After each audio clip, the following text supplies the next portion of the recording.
Venga, vamos a situarnos. Londres, 1862. Plena revolución industrial. Se está gestando un milagro de la ingeniería, ¿eh?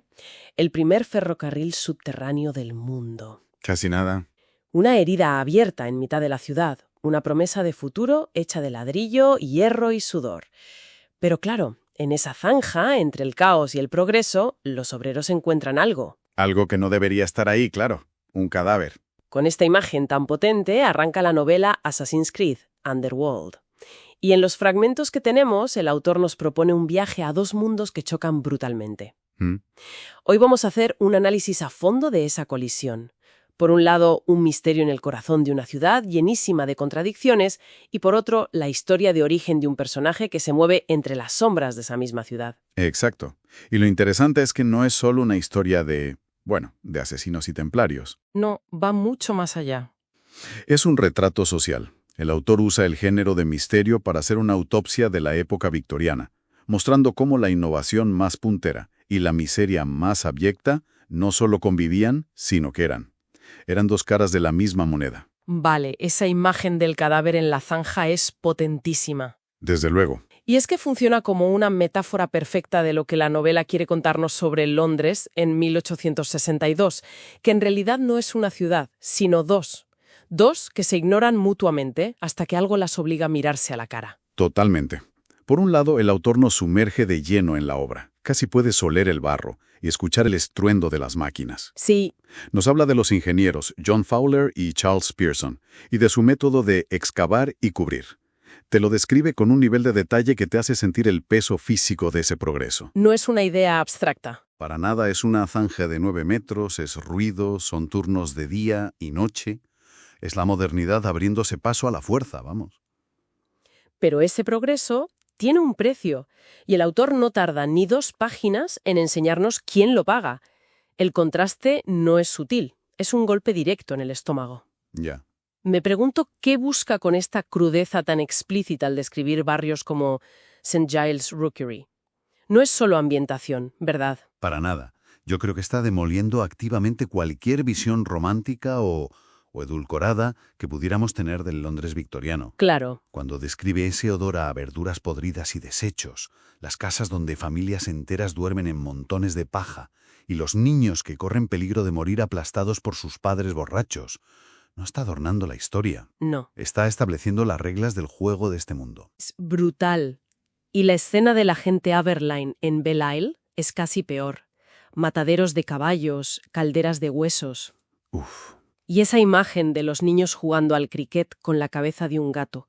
Es como si la propia inocencia estuviera corrompida por el entorno. Es que es así. El autor está dejando claro que el progreso de unos pocos, el de los clubs de caballeros y los salones, se construye, literalmente, sobre los huesos y la miseria de la mayoría. Por eso el cadáver en la zanja del metro es tan simbólico. Exacto. No es un simple gancho para el misterio. Es la prueba irrefutable de que este sistema devora a su propia gente. Es el punto donde la podredumbre que se intenta soterrar sale a la superficie. En este escenario tan desolador es donde conocemos a los protagonistas del misterio. Y el primero que aparece es un asesino, Ethan Frye, que se nos presenta de una forma muy peculiar. Sentado en la penumbra, jugando con el mecanismo de su hoja oculta a milímetros de su propia yugular. ¿Qué nos dice esto de él? Pues nos dice que es un hombre que vive al límite, que encuentra un oscuro placer en desafiar al peligro, como dice el texto. Es la imagen del profesional consumado, del depredador. Pero esa imagen se rompe enseguida. Se rompe muy rápido. No es una máquina de matar fría y calculadora. No, para nada. Cuando ve que en la persecución de su objetivo muere una niña inocente por una bala perdida, su profesionalidad salta por los aires. Totalmente. Actúa movido por la pura venganza. Y ahí comete el error de manual del asesino. Mata a su objetivo, Robert Waugh, sin sacarle la información que necesitaba. Lo ciega la rabia. Ya. Y eso es lo que lo hace interesante. Es un personaje lleno de contradicciones. Un asesino letal, pero gobernado por un dolor que no puede controlar. Es uno muy roto. Y luego tenemos a mi personaje favorito de estos fragmentos, que es el fantasma. Ajá. La idea de que el tipo más listo de la sala sea el que nadie ve, un simple peón anónimo en la obra, me parece brillante. Es una figura fascinante.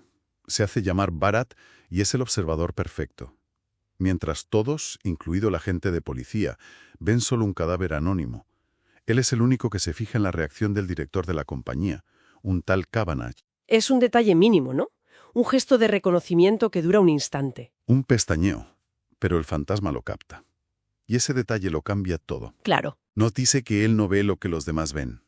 Él ve las conexiones, las historias ocultas. No es un simple trabajador. Y lo confirma poco después, cuando organiza el robo del cadáver del carro de Aberdeen usando a unos críos. A unos niños, ¿sí? Como distracción. Está claro que no está solo, que tiene una red y que mueve los hilos desde el anonimato más absoluto. Así que tenemos a este personaje, el fantasma, que se mueve por los bajos fondos de Londres como si fuera invisible, anticipando cada movimiento, con una inteligencia y una capacidad de observación fuera de lo común. La pregunta es inevitable. ¿De dónde sale alguien así? ¿Cómo se forja una habilidad tan extraordinaria? Pues bien, la novela nos obliga a hacer las maletas y viajar a la otra punta del mundo para encontrar la respuesta. Y el contraste no puede ser más radical. Sí, el salto es increíble. La narrativa salta del barro y la oscuridad de Londres a la luz de Amritsar, en la India. Y nos revela su verdadera identidad, Yayadip Mir, hijo del legendario asesino Arbaz Mir. Y su infancia es la antítesis del Londres que acabamos de ver. El texto la describe como bañada de oro por el sol. Un mundo idílico. Totalmente. Es un cambio de tono brutal y deliberado. Yayadip no es un niño de la calle que aprende a sobrevivir, es un príncipe de la hermandad. Se le considera un prodigio, un niño con un don que el texto califica de sobrenatural para el combate. Un talento generacional. Casi nada. Y aquí es donde las dos historias, la de Londres y la de la India, se entrelazan a través de un personaje. El mismo.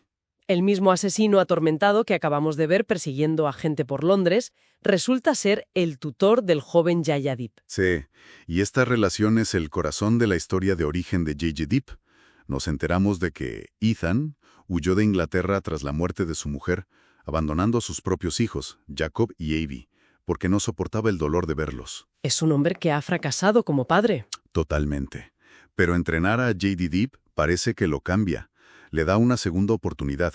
Despierta de nuevo sus instintos paternales y le da la fuerza para, eventualmente, decidir volver a por sus hijos. Pero, y esto es lo importante. Y esto es lo más importante. Su propia experiencia como padre fallido le da una perspectiva única sobre Yayadip, mientras todos, incluido su padre Arbaz, ven solo el prodigio, el arma perfecta. Ethan ve al niño. Ethan ve al niño, y ve algo que nadie más ve, o que nadie quiere ver. Se da cuenta de que a Yayadip, a pesar de su habilidad casi inhumana, le falta algo esencial para ser lo que todos esperan de él. Le falta el instinto asesino. Exacto. Y aquí nace el gran conflicto. Ethan intenta advertir a Arbaz. Le dice textualmente que su hijo no está hecho para ser un asesino en el campo de batalla, que su talento podría usarse de otras formas. Pero Arbaz no lo escucha. No. Lo interpreta como un insulto, como una ofensa a su linaje y al destino que él ha trazado para su hijo. Es el orgullo de un padre que se niega a aceptar que su hijo no es un reflejo de sí mismo. Es una tragedia anunciada. Arbaz, cegado por el orgullo, ignora la advertencia de la única persona que realmente entiende a su hijo y envía a Yayadip, Con solo 17 años. con 17 años, a su primera misión de asesinato. Y las consecuencias son catastróficas. La historia nos la cuenta el propio Yayadip, años después, en una celda de un lugar llamado La Oscuridad, precisamente a Ethan. Y es desgarrador. Sí, la parte técnica de la misión es impecable.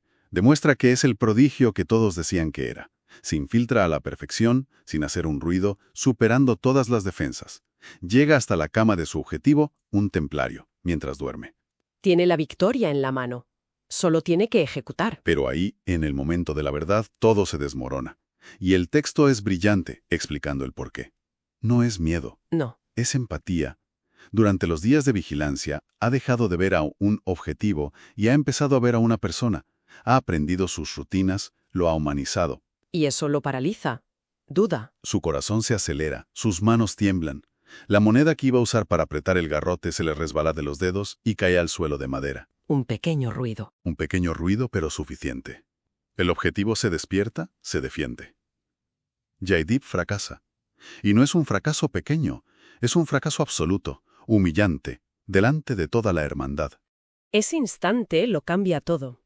Ese es el momento exacto en que el niño dorado de Amritsar, Jaideep Mirs, muere. Muere. Y nace el fantasma de Longres. Es la definición de su nueva identidad. Su mayor talento, su habilidad sobrenatural, queda completamente anulado por lo que su padre y su cultura ven como su mayor debilidad. Su humanidad. Ya. Y ese fracaso lo convierte en un paria. Lo exilian. Y acaba en las profundidades de Londres en el túnel del Támesis. Un lugar oscuro y olvidado. Se convierte, literalmente, en un fantasma.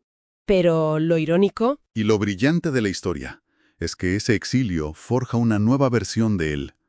Ya no puede ser el arma perfecta, así que se convierte en los ojos y los oídos perfectos. Su fracaso como asesino es el origen de su éxito como espía. La narración nos deja con esa imagen de Jaideep en la celda, contándole su fracaso a Ethan, su futuro destrozado por un único momento de conciencia. Un joven que tenía el talento para ser una leyenda, pero cuyo temperamento se lo impidió. Y nos deja con una reflexión final muy potente, que viene de una carta que Ethan le escribe a Arbaz después de todo esto. ¿Ah, sí? Es una crítica brutal a la propia hermandad. Ethan se pregunta si al forjar a todos sus jóvenes con el mismo molde de asesino, no están traicionando su propio credo, ese que habla de la libertad del individuo. Es una contradicción enorme. Claro, predican el libre albedrío, pero imponen un único camino a sus miembros. Precisamente. Ethan se pregunta por qué no pueden celebrar las diferencias de alguien como Jaideep. ¿Por qué no ven que su empatía, su capacidad de observación, su inteligencia, podrían hacer de él un estratega, un mentor? Un líder. O un líder mucho más valioso que un simple ejecutor. En lugar de potenciar sus verdaderos talentos, intentan anularlos para forzarlo a ser algo que no es. Y al hacerlo, no solo lo destrozan a él, sino que pierden un activo increíble. Esto nos deja con una pregunta que va más allá de la propia novela, sobre la eterna lucha entre el talento y el temperamento. Jaideep tiene una habilidad técnica innegable, es un maestro, pero su naturaleza, su esencia, choca frontalmente con la función que se le exige. Y la pregunta que flota en el aire es, ¿quién ha fallado realmente aquí? ¿Es el individuo por no ser capaz de anular su propia humanidad para cumplir una tarea? ¿O es el sistema, la función, la que es imperfecta por no tener espacio para la humanidad del individuo?